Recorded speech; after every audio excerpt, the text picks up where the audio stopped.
Today's MMA Fight Picks podcast is brought to you by Hero Soap Company.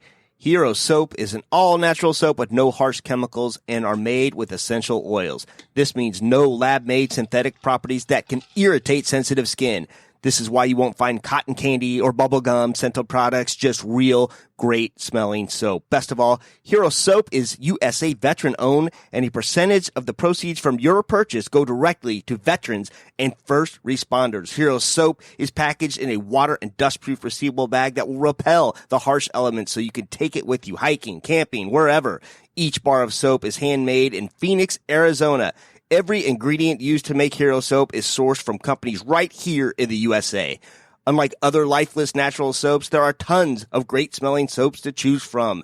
Cedarwood with charcoal, relaxing lavender, and my favorite, peppermint plus cool. And fellas, it's so good, it'll make your balls tingle. Simply go to herosoapcompany.com/discount/MMAFP for 10% off your purchase, or just enter promo code MMAFP at checkout if you don't want to type all that in. You can even subscribe and save even more money. Remember, promo code MMAFP for 10% off your purchase. You'll smell great without irritating chemicals, and you'll be giving back to USA veterans and first responders.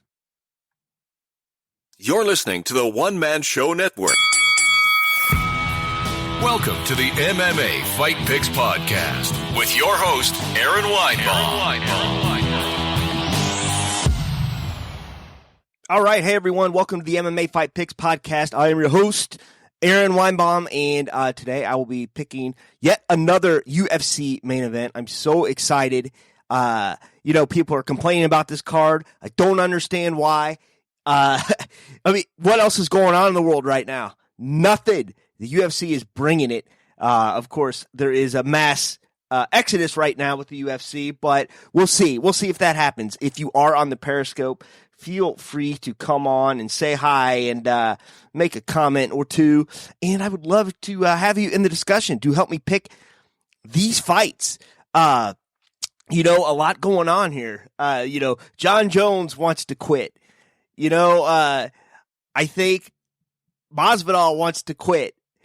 Conor wants to quit as of today, and it's just the strangest thing. And I don't know if this is going to last or what the deal is, but we'll see. We'll see. I see you got a little streaming problem there, but anywho, yeah. So feel free to chime in on that as well. I think Joe Rogan's going to quit unless the UFC moves over to Spotify. So I don't know. I think Jose Aldo's going to quit maybe if he doesn't get another title shot after a loss. I don't know. No, but I'm just kidding. UFC 250 went about close to what I thought. I thought Aljo would get the win. I didn't think Cody Garbrandt would get the win. He surprised me. Great knockout. Sean O'Malley, great knockout. I thought that was his time as well. And what about the Funk Master? Aljamain Sterling just absolutely just choking him out. And, he is probably now the number one contender to the bantamweight belt that will hopefully, and it could be a short notice thing too, but Petr Yan and Jose Aldo set to go at it. So we'll see. But let's get to some fights. How about that? Let's see here. First up, Julia Avila versus Gina Danger Mazzani. Danger's my middle name, baby. Yeah. Okay, but besides the terrible Austin Powers, I think everyone just left after that impression there. Let's just take a look at Julia Avila first. Wins over Pannie Kinsad. Alexa Connors, Ashley Dean, hasn't lost since May 2018. And then we'll take a look at Gina Danger here.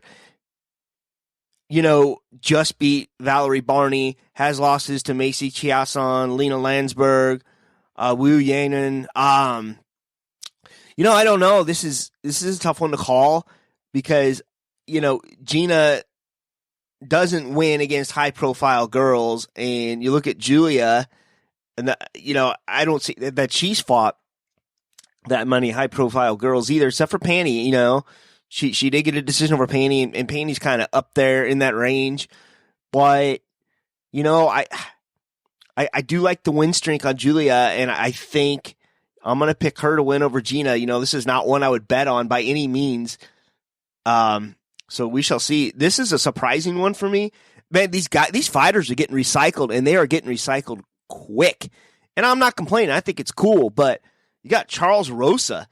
I mean, I feel like he just fought yesterday, but I guess it was May. It was about a month and a half ago against Bryce Mitchell. Unanimous decision. Bryce almost hit multiple twisters on him. I mean, it was crazy, those setups. I'm not a jiu-jitsu guy by any means, but I was something to behoove. And then you got Kevin Aguilar. Lots and lots of wins for him, bud. Not lately. 2 losses. Zubaira Tukugov and Dan Ige. So, these fights say what they're taking place at, and I don't know, because it says this fight is going to take place at lightweight. Okay, so this one is correct. So Charles is not cutting down again after he just fought at 145 pounds, because I got that wrong with Brian Kelleher. I mean, I did pick him to lose just because I thought he was cutting weight, but he didn't cut weight. It was listed as a bantamweight fight, and it was featherweight. So this one is lightweight. So maybe this does behoove Charles Rosa a little bit more. Kevin, I'm looking at his win record here, and not really a lot of names. And I just want to say, he did lose rather to Dan Ige. Dan's no joke. But Rosa, he's beaten some high-profile guys. He's always going to be up there in the conversation, as Dana White would say. So I'm going to go with him to win. I mean, he's got wins over Manny Bermudez, Kyle Bochniak. Did lose a split decision to Yaya Rodriguez, and that means a lot. So, unless he's coming in smaller, which I don't think he is, because these guys are both, they're both featherweight, so sorry about that. Yeah. But Kevin's no joke, but I do like Charles in this fight. Next up, the best nickname in all of MMA, Andre Touchy Feely. And if you are on the Periscope, feel free to jump in and say hi and let me know what you think. Andre Touchy Feely against Charles Air Jourdain. I like that name too. Oh, this could be the battle of the nicknames. Somebody write that down. The battle of the nicknames here. Touchy Feely against Air Jourdain. This is more exciting. I've never been more excited for a fight. Now I know there's, good nicknames involved. So interesting. Let's take a look at Andre Touchy Feely first.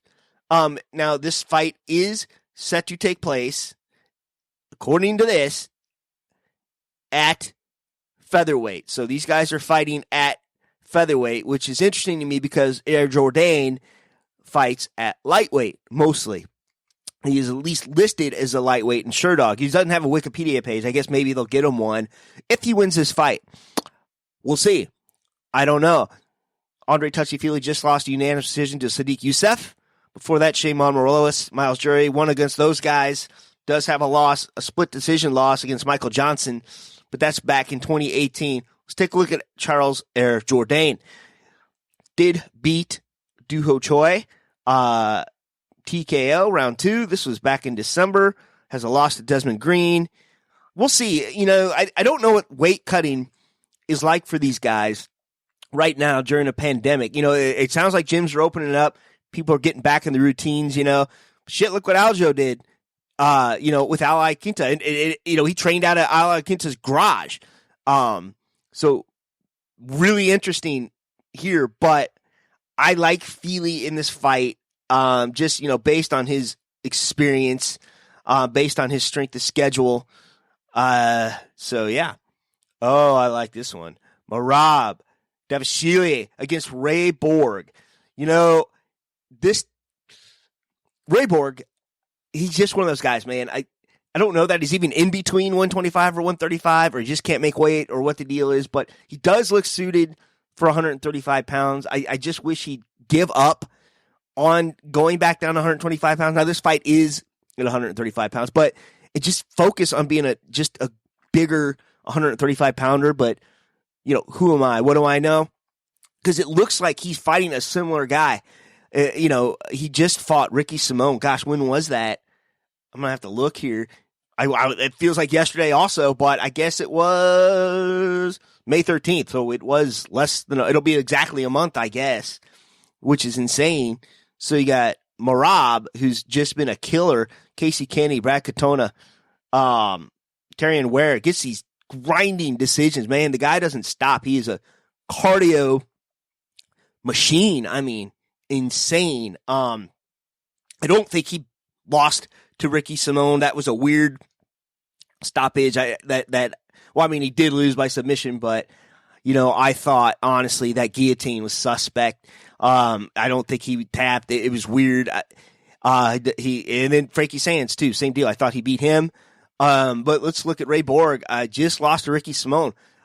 Even though it is registered a loss for Merab, I think that, had he not gotten caught and that fight called off early, I think he's a better version of Ricky Simone. I hope maybe these guys rematch somewhere along the way. But, that was a tough. I don't really even see how that was a split decision. I thought Ricky did very well, but I'm not a judge. Before that, Borg had a couple wins, Rogerio Bontorn, but he missed weight. I like Merab in this fight. When Team Serra-Longo gets on a roll, they get on a roll. He's been training with Aljo this whole time. Aljamain Sterling, that is, and I like it. I like this fight. I do. I like this fight from Merab a lot. So, there we go. All right, sorry here, gonna mess with the light. Next up, not as familiar with these guys. Carl Roberson versus Marvin Vettori. Take a look at Carl here real quick here. Just had 2 wins. His last loss was Glover Teixeira, a submission arm triangle, round 1. Hasn't had the toughest schedule in the world. I am definitely more familiar with Marvin Vettori, though. A beast.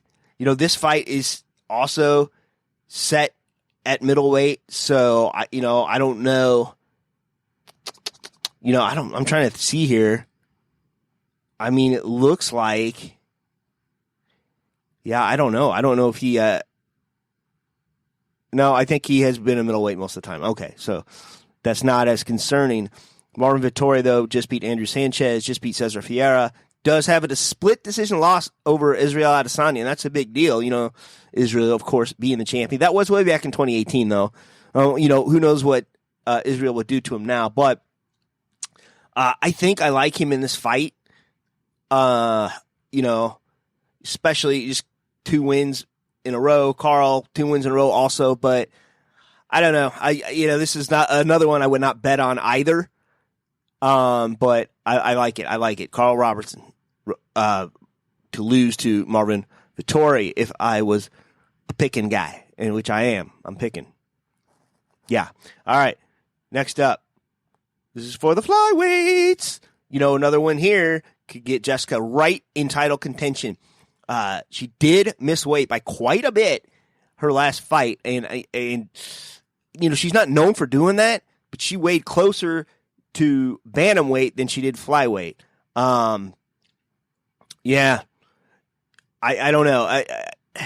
She said it was female stuff and this and that, and I tend to give him the benefit of the doubt one time.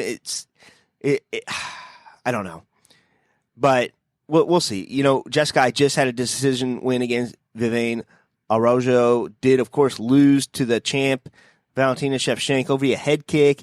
Vicious head kick. Whoa.